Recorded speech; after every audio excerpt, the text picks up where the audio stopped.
जय जगन्नाथ पिला माने आशा करूँ आपण मैंने भलरे थे। Railway group D notification T आसी जाइए। यार ऑनलाइन एप्लिकेशन विंडोटी जनवरी 23 रु स्टार्ट हो फेब्रुआरी 22 पर्यंत चलो। क्लोजिंग डेट पर 23 रु 24 भितर एप्लिकेशन फी पेमेंट करेंगे। यार करेक्शन विंडोटी फेब्रुआरी 25 रु मार्च 6 पर्यंत चलो। सबकि मोडिफाई हो पार हेले अकाउंट क्रिएट पर रेलवे जोन मोडिफाई हो पारनी। तेणु भाभी चिंती रेलवे जोन चूज करेंगे। एटा लेवल 1 जॉब इनिशियली आपन को 18,000 सैलरी मिलिबो। जदि आपन को 1/1/2025 सुधा 18 वर्ष हो सारी तेबे आपण अप्लाई करि परिबे। एथिरे टोटल वैकेंसी 32,438 टी अछि।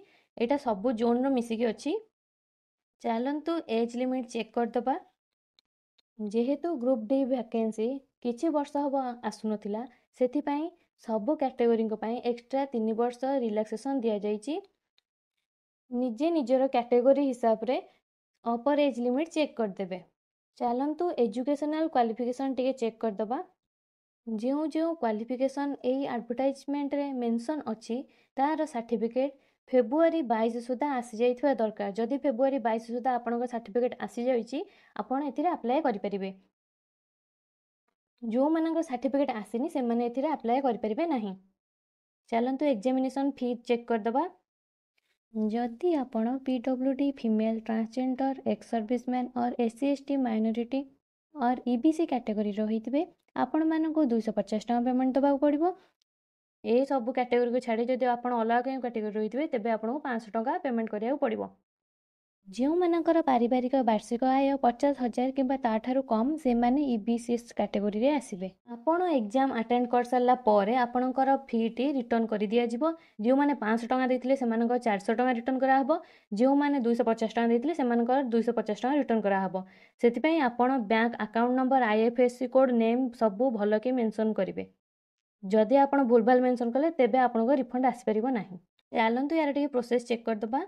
यार 4टा स्टेज रही। Fast CBT computer based test हम से क्वालिफाई कर सारा पर फिजिकल एफिशिएंसी टेस्ट हम से क्वालिफाई कर सारा पर डॉक्यूमेंट वेरिफिकेशन हम देन आपणकर मेडिकल टेस्ट हम सब 4टाक स्टेज क्लियर कर सारा पर आपणकर पोस्टिंग मिलिबो।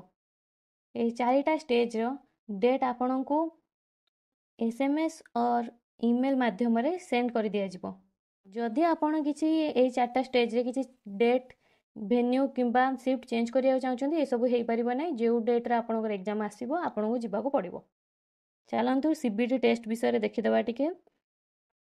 एथिरे टोटल 100टी क्वेश्चन रहइबो। MCQ क्वेश्चन रहइबो। आपनको 90 मिनिट दिया जिवो। 90 मिनिट भीतर ही करिया पड़िबो। सब क्वेश्चन गोटे गोटे मार्क रो रहइबो। जनरल साइंस रो 25टा क्वेश्चन आसीबो 25 मार्क रो। मैथमेटिक्स 25टा क्वेश्चन आसीबो 25 मार्क रो। रीजनिंग रो 30टा क्वेश्चन आसीबो 30 मार्क रो। करंट अफेयर्स जनरल अवेयरनेस रो 20टा क्वेश्चन आसीबो 20 मार्क रो। एथिरे नेगेटिव मार्क अछि 1/3 रो। एथिरे डिटेल सिलेबस मेंशन अछि आपण माने चेक कर देबे। फिजिकल एफिशिएंसी टेस्ट रे 2टा इवेंट रहइबो उभय पुरुष और महिला मानक पई। पुओ मानक पई 35 केजी रो वेट टेकिगिरी 100 मीटर जिबाक पड़िबो 2 मिनिट रे। आउ गोटे 1000 मीटर रनिंग करिया पड़िबो 4 मिनिट 15 सेकेंड रे। सेही परि झियो मानकू 20 केजी रो वेट टेकिकी 100 मीटर जिबाक पड़िबो 2 मिनिट रे। गोटे चांस मिलिबो सबू।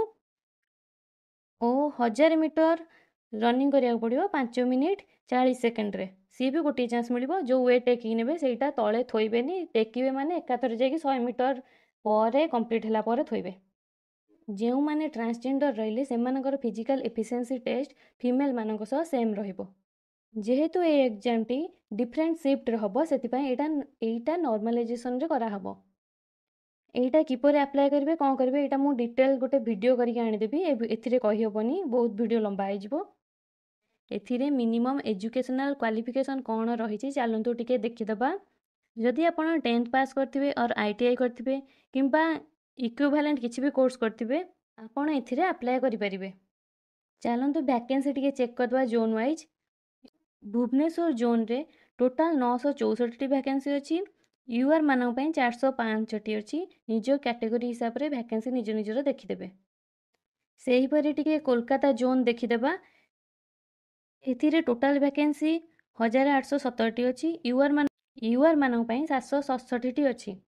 ଆପଣମାନେ ଯଦି ଆଉ କେଉଁ ଜୋନ୍ରେ ଆପ୍ଲାଏ କରିବାକୁ ଚାହୁଁଛନ୍ତି ନିଜ ନିଜର ଜୋନ୍ ହିସାବରେ ଭ୍ୟାକେନ୍ସି ଚେକ୍ କରିଦେବେ।